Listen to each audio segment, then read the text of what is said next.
Subscribe کریں۔ یہ ہے جرائم کے بادشاہ ایل کیپون کی انتہائی دلچسپ اور سچی داستان۔ مصنف و مترجم محمود احمد مودی۔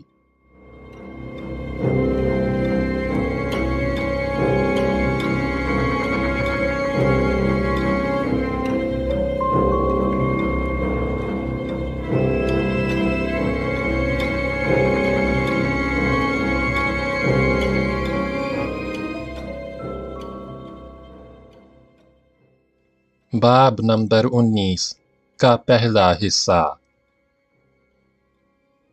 ایل کیپون جیل میں تھا، مگر باہر اس کے اور اس کے خاص ساتھیوں کے ٹیکس کے معاملات کے بارے میں چھان بین جاری تھی۔ ٹیکس کا محکمہ خاموشی سے ان کے پیچھے لگا ہوا تھا، اور اس ضمن میں اسے دوسرے محکموں کا تعاون بھی حاصل